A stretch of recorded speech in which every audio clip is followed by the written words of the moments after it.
Hello friends, आप सभी का स्वागत है हमारे यूट्यूब चैनल पे।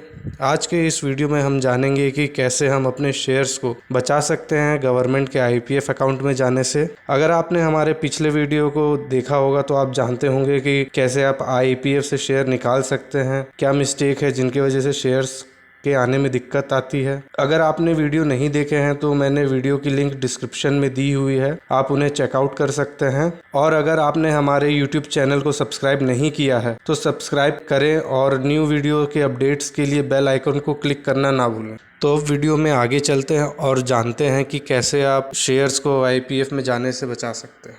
जैसा कि आप सभी जानते हैं कि आईपीएफ का गठन इस वजह से हुआ था ताकि इन्वेस्टर के इंटरेस्ट को बचाया जा सके। और जैसे कि आप सभी जानते ही हैं कि अगर सर्टेन पीरियड तक अगर आपने डिविडेंड डिपॉजिट या फिर जो भी आपके शेयर्स हैं, मैच्योरिटी डिपॉजिट्स हैं, उनको क्लेम नहीं किया है तो वो आईपीएफ में चले जाते हैं। अब जानते हैं कि ऐसी कौन सी चीज़ें हैं जिसके वजह से आपके शेयर्स आईपीएफ में जाने से बच सकते हैं। सबसे पहला है, आप इन्फॉर्म्ड रहिए, आपके जो भी इन्वेस्टमेंट है उसको ट्रैक करते रहिए। और जैसे कोई भी आपकी एनसीडीज़ हैं, एफडीज़ हैं, उसकी मैच्योरिटी डेट्स का ख्याल रखें और डिविडेंड्स को प्रॉपर्ली क्लेम करते रहें। और जो भी आपकी कॉन्टैक्ट इन्फॉर्मेशन है उसको अपने फाइनेंशियल इंस्टीट्यूट और रजिस्ट्रार के पास अपडेट करें। दूसरा है, अपने डिविडेंड को तुरंत क्लेम कर लें। जैसे कि आपके पास डिविडेंड्स की कोई इन्फॉर्मेशन आती है तो कोई भी देरी ना करते हुए तुरंत ही आप अपने डिविडेंड्स को क्लेम कर लें। नहीं तो अगर आप डिले करेंगे तो हो सकता है ये आईपीएफ के पास जा सकते हैं आपके डिविडेंड्स। तीसरा है, अपने कॉन्टैक्ट इन्फॉर्मेशन को अपडेट रखें। जहाँ पे भी आपका इन्वेस्टमेंट है, जिस भी कंपनी पे है, उनके पास जाएं और अपने जो भी ईमेल आईडी है, फ़ोन नंबर है या फिर कॉन्टैक्ट एड्रेस है, उसको अप टू डेट रखें ताकि ऐसी कोई दिक्कत ना हो कम्युनिकेशन के लिए, इसकी वजह से आपके शेयर आईपीएफ में चले जाएं। चौथा है, जो भी नोटिस आए उसको रिस्पॉन्ड करें।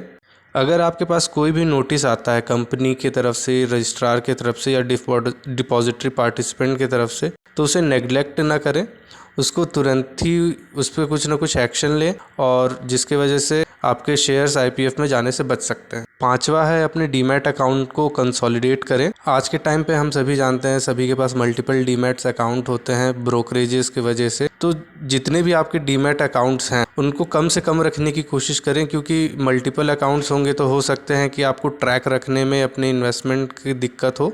इस वजह से आप कंसोलिडेट कर लें अपने डीमैट अकाउंट को। छठवा है, आपकी जो भी इन्वेस्टमेंट है उसकी मैच्योरिटी डेट्स का ख्याल रखें।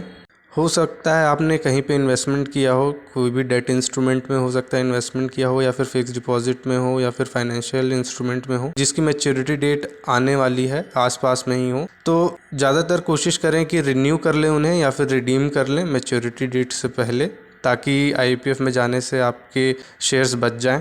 अपने इन्वेस्टमेंट के स्टेटमेंट को रेगुलरली चेक करें। हो सकता है कि जो आप इन्वेस्टमेंट चेक कर रहे हैं उसमें आपको कुछ ऐसी डिस्क्रिपेंसी दिखे जिसकी वजह से आपको पता चले कि आपकी जो होल्डिंग है वो एक्यूरेट है कि नहीं है। और अगर कोई भी डिस्क्रिपेंसी दिखती है या फिर नॉन क्लेम्ड अमाउंट दिखता है तो उसको तुरंत ही अपने ब्रोकर से या फिर जो भी आपका इन्वेस्टमेंट एडवाइज़र है या तो फिर कंपनी के पास जाके पता करें। आठवां है, बैंक डिटेल प्रोवाइड करें। जिस भी कंपनी में आपका अकाउंट है वहाँ पे जो भी आपकी अपडेटेड बैंक डिटेल है वो अपडेट कराएं ताकि कोई दिक्कत ना है आपको डिविडेंड आने में, क्योंकि मोस्टली देखा गया है कि जब भी बैंक अकाउंट अपडेट नहीं होता है तो डिविडेंड आने में दिक्कत आती है। तो ये बैंक डिटेल्स को अपडेटेड रखें अपने कंपनी में, वहाँ पे भी आपका इन्वेस्टमेंट है। नौवां है, नॉमिनेशन। जैसा कि आप सभी जानते होंगे कि नॉमिनी अपॉइंट करना अब कंपलसरी हो गया है, तो कोशिश करें कि जहाँ पे भी आपका इन्वेस्टमेंट है या फिर अकाउंट है वहाँ पे आपने नॉमिनी अपडेट किया हुआ है। मोस्टली केसेस में नॉमिनी अपॉइंट नहीं रहते हैं तो शेयर्स को आईपीएफ में ट्रांसफ़र कर दिया जाता है, तो इस वजह से किसी भी अनफोर्सीन सर्कमस्टेंसेस के लिए नॉमिनी अपॉइंट करके रखें। 10वां है, किसी प्रोफेशनल को कंसल्ट करें। अगर आपको किसी भी समय ऐसा लगता है कि आपके पास प्रॉपर अपडेट्स नहीं आ रही हैं, जो भी चीज़ें आपने इन्वेस्ट की है उससे रिलेटेड, जिस भी कंपनी में आपका इन्वेस्टमेंट है या फिर जो आपके आरएम हैं उनको कनेक्ट करें उनसे और सारी चीज़ें जानें। ऐसी चीज़ें हैं क्या जो आपको जाननी चाहिए आपके इन्वेस्टमेंट से रिलेटेड, अपने फाइनेंशियल एडवाइज़र से सलाह मांगे इस चीज़ को लेके, ताकि कोई भी ऐसी चीज़ें ना हो जिसकी वजह से आपके शेयर्स को आईपीएफ में जाना पड़े। 11वां है, इलेक्ट्रॉनिक प्लेटफॉर्म को यूटिलाइज़ करें।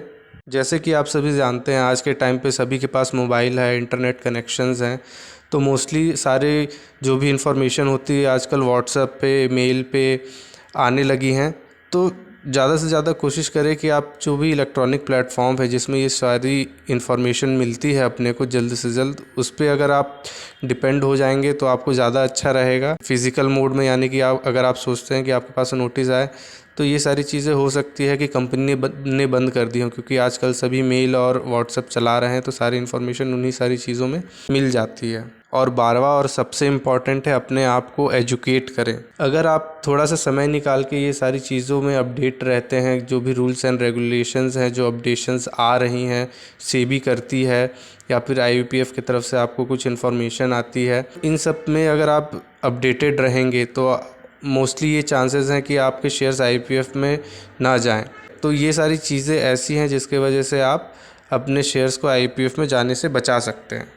तो ये काफ़ी ज़रूरी स्टेप्स हैं, पॉइंट्स हैं जो मैंने मेंशन किए हुए हैं। अगर आप प्रोएक्टिवली इसको करते हैं तो आपके shares most of the cases में IPF में जाने से बच सकते हैं। और अगर आपको किसी भी पॉइंट पे ऐसा लगता है कि आपसे कोई चीज़ें स्किप हो रही हैं तो आप अपने फाइनेंशियल प्रोफेशनल को कांटेक्ट कर सकते हैं, अपने RM को कांटेक्ट कर सकते हैं, या फिर रिलेटिव अथॉरिटीज़ हैं तो उनसे कांटेक्ट कर सकते हैं क्लैरिफिकेशंस के लिए। तो अगर आप विजिलेंट रहेंगे, प्रोएक्टिव रहेंगे तो आप अपने इन्वेस्टमेंट को मैनेज करते हुए, अपडेट रहते हुए, सारी इन्फॉर्मेशन को अपडेट करते हुए इन सारी चीज़ों से बच सकते हैं। अगर आपने रेगुलरली डिविडेंड क्लेम किया है और कॉरपोरेट एक्शंस को ध्यान रखा हुआ है तो आप अवॉइड कर सकते हैं अपने शेयर्स को IPF में जाने से। तो दोस्तों, होप सो आपको वीडियो काफ़ी इन्फॉर्मेटिव लगी होगी। और अगर आपके कोई फ्रेंड्स या रिलेटिव्स हैं जिनके लिए आपको लगता है कि ये वीडियो काफ़ी इम्पोर्टेंट रखती हो तो आप उन्हें फॉरवर्ड कर सकते हैं, शेयर कर सकते हैं। और अगर आपकी कोई भी डाउट्स और क्वेरीज़ हो तो आप मुझे कमेंट बॉक्स में लिख सकते हैं, मैं कोशिश करूँगा उन पर रिप्लाई करने के लिए। या फिर आप मुझे मेल कर सकते हैं, मुझे कांटेक्ट कर सकते हैं। मेरी मेल ID है IPFadvice@gmail.com और मेरा कांटेक्ट डिटेल मैंने डिस्क्रिप्शन में दिया हुआ है, तो आप मुझे वहां से कनेक्ट भी कर सकते हैं। तो अगर आपको ये वीडियो इन्फॉर्मेटिव लगी तो लाइक, कमेंट, शेयर और सब्सक्राइब ज़रूर करें। And thank you for watching.